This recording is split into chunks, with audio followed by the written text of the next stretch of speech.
सीधे सीधे हत्याएं हुई हैं। 5 लोगों के हत्यारों के खिलाफ हत्या का मुकदमा दर्ज होना चाहिए। शासन ने ही लोगों को जो जा रहे थे मस्जिद में नारे लगाते हुए उकसाया और ये प्रदर्शित किया कि जैसे मस्जिद पे लोग कब्जा करने जा रहे हैं, जिसकी वजह से ये सब कुछ हुआ। ये जो घटना हुई संभल में, इस संभल की पूरी घटना की जिम्मेदारी योगी आदित्यनाथ जी की सरकार की जिम्मेदारी। देखिए, आज हम तो दुआ करेंगे कि हमारा संविधान कायम रहे। बाबा साहब जो हमें ये ग्रंथ दे गए थे, जिसके अंदर समानता का अधिकार है, जिसके अंदर प्रत्येक नागरिक को उसके धार्मिक कृत्यों को मानने की आजादी है, और आज इसके ऊपर सबसे बड़ा कुठाराघात हो रहा है। हम तो चाहेंगे कि संविधान कायम रहे और हम लोग सुरक्षित रहें।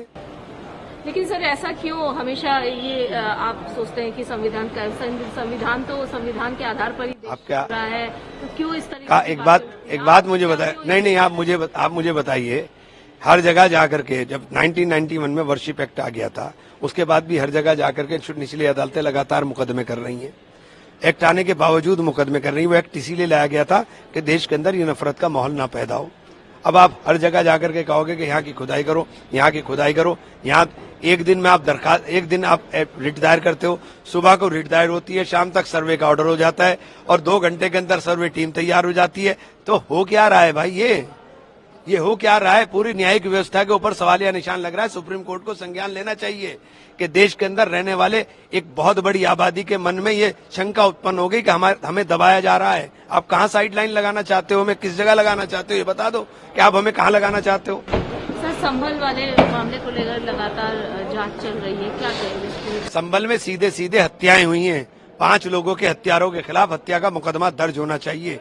सीधे हत्याएं हुई हैं और हत्याएं वहाँ कोई हिंदू मुसलमान झगड़ा नहीं है। वहाँ झगड़ा पुलिस बनाम मुसलमान है। पुलिस ने सीधे गोली मार करके 5 लोगों की हत्या की है। कौन लोग थे जो जाकर के धार्मिक स्थल में नारेबाजी कर रहे थे? क्यों नारेबाजी कर रहे थे धार्मिक स्थल में?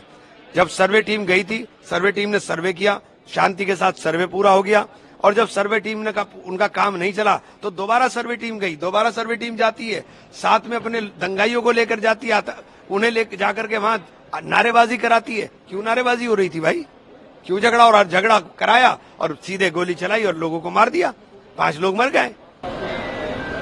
वक्त अमेंडमेंट को लेकर क्या कहना चाहिए, क्योंकि सरकार ऑलरेडी उस पर जेपीसी की मीटिंग चल रही है, जेपीसी टीम ने भी कुछ समय मांगा हुआ है, इस पूरे मामले को लेकर क्या करें? देखिए, हम लोग चाहते हैं कि अभी जेपीसी का कार्यकाल थोड़ा बढ़ाया जाए, क्योंकि अभी सारी सुनवाई बची हुई है और सब लोगों को जो स्टेक होल्डर्स हैं उनको सुनकर के इसके अंदर फिर रिपोर्ट सबमिट की जाए। सांसद हैं और विधायक के बेटे हैं, उन पर मुकदमा हुआ है। सर, इस पर क्या कहना चाहिए? संभल में जो कुछ प्रशासन कर रहा है 100% गलत कर रहा है। जी सर। प्रशासन की लापरवाही से, बल्कि मैं तो ये आरोप लगा रहा हूं, प्रशासन ने जानबूझकर वहां ये सब अशांति पैदा करने का काम किया है।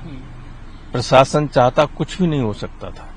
प्रशासन ने ही लोगों को जो जा रहे थे मस्जिद में नारे लगाते हुए उकसाया और ये प्रदर्शित किया कि जैसे मस्जिद पे लोग कब्जा करने जा रहे हैं, जिसकी वजह से ये सब कुछ हुआ। सर, कल आपका एक और बयान आया था कि पुलिस इस तरह की कार्रवाई करेगी तो पत्थरबाजी होती रहेगी। तो अच्छा, जब कोई न्याय नहीं कहीं से मिलेगा तो निराश होके आदमी क्या करता है? निराश होके न्याय मिलेगा तो कभी कुछ नहीं अशांति होती।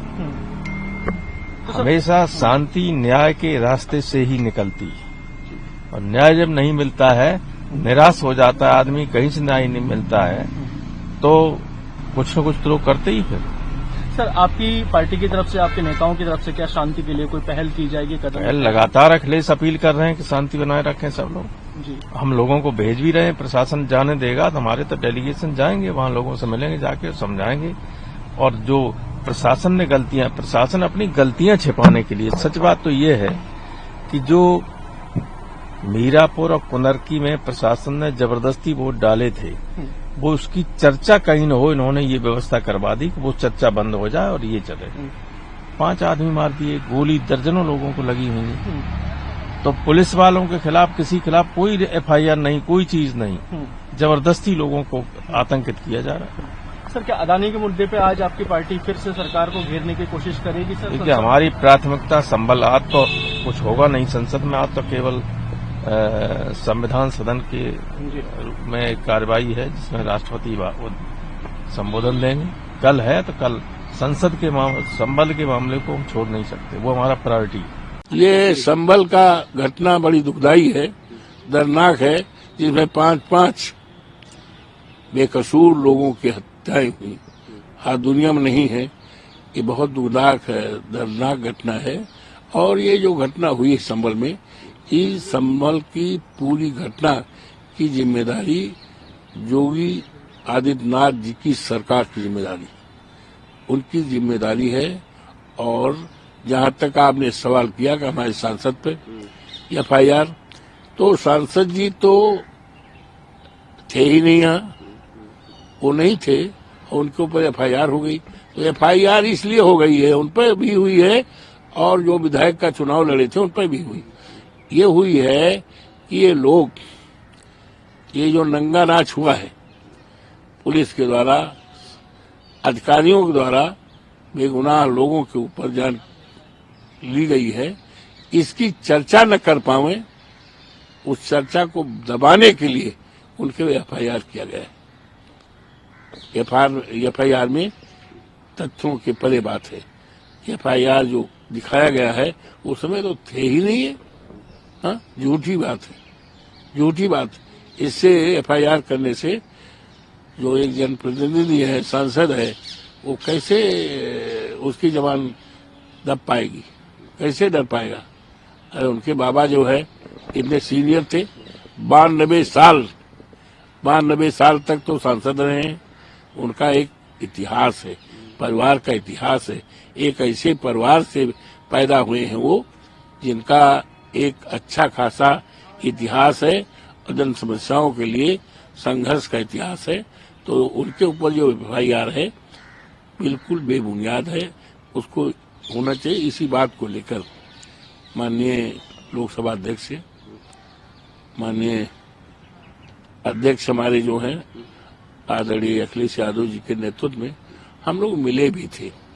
इस बात को बताया गया था कि आप हमारे संरक्षक हैं और इस तरह सांसद पर FIR हो रहा है तो आप हमारे संरक्षक हैं, इसको देखिए, इसमें इंटरवीन करिए, ये कहा गया था। तो उन्होंने कहा ठीक हम देखेंगे, जो कहा जाता है, जो परंपरा है जैसे उसे कहा गया। उन्होंने कहा कि ठीक हम देखेंगे, ऐसा नहीं होने पाएगा, उत्पीड़न नहीं होने पाएगा। हम संरक्षक हैं, हम अपना परिवार का मेंबर मानते हैं, बीइंग अध्यक्ष लोकसभा के।